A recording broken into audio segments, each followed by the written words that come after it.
السلام علیکم ورحمۃ اللہ وبرکاتہ۔ رب اشرح لی صدری ویسر لی امری واحلل عقدۃ من لسانی یفقہوا قولی۔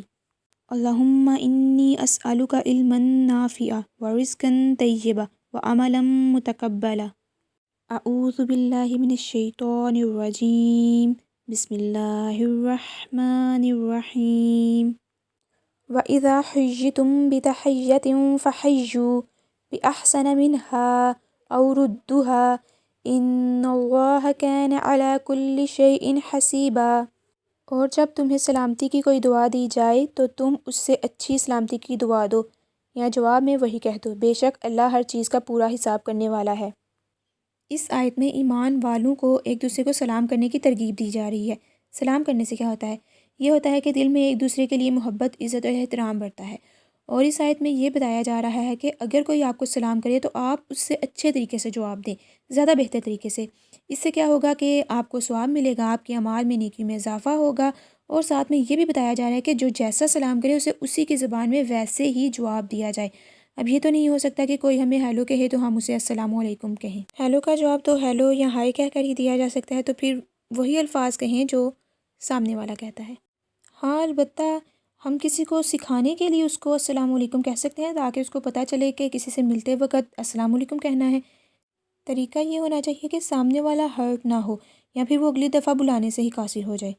بعض دفعہ ایسا ہوتا ہے کہ جب ہم باہر کہیں رشتہ داروں سے ملنے جائیں یا پھر کہیں بھی جائیں تو وہاں کوئی ایسا شخص جسے ہم نہ جانتے ہوں اسے سلام ہی نہیں کرتے کہ ہم جانتے ہی نہیں، یا پھر مروت یا اپنی ریزرو نیچر کی وجہ سے کبھی بھی بات چیت نہیں کر پاتے، تو ہم کو ان لوگوں کو بھی سلام کرنا چاہیے جو ہمارے ساتھ موجود ہوں، چاہے ہم ان کو جانتے ہوں یا نہ جانتے ہوں۔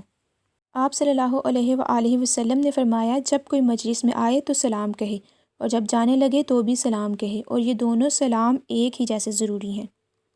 کسی بھی بات کا آغاز سلام سے کرنا چاہیے۔ مسلمان ہونے کی علامت یہ ہے کہ تم سلام کرنے سے بات کا آغاز کرو، اور ساتھ میں یہ بھی بتایا جا رہا ہے کہ جب کوئی آپ کو سلام کرے تو جواب اس سلام سے بہتر طریقے سے دو۔ سلام کا جواب دینا بھی واجب ہے، اور بہتر سلام سے مراد یہ ہے کہ آپ السلام علیکم ورحمۃ اللہ بول لیں، السلام علیکم ورحمۃ اللہ وبرکاتہ کہہ لیں۔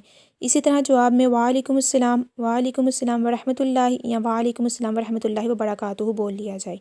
اور سلام کرنے میں ہمیشہ پہل کرنے کی کوشش کرنی چاہیے، کیونکہ پہل کرنے کا اجر بہت زیادہ ہے، اور آپ صلی اللہ علیہ وآلہ وسلم نے فرمایا ہے، لوگوں میں سے اللہ سے زیادہ قریب وہ ہے جو ان میں سے پہلے سلام کرتا ہے۔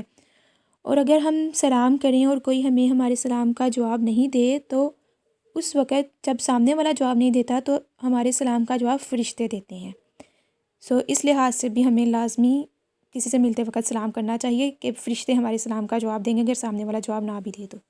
اور اس آیت کے آخر میں یہ بھی بتایا جا رہا ہے کہ اللہ تعالیٰ ہر چیز کا حساب رکھنے والے ہیں، یعنی کہ آخر میں ہم سے جو بھی ہم کہتے ہیں، سوچتے ہیں، بولتے ہیں، اس کے بارے میں سوال کیا جائے گا، پوچھا جائے گا۔ جیسا کہو، جتنا کہو، سوچ سمجھ کے کہو۔ جزاک اللہ۔ السلام علیکم ورحمۃ اللہ وبرکاتہ۔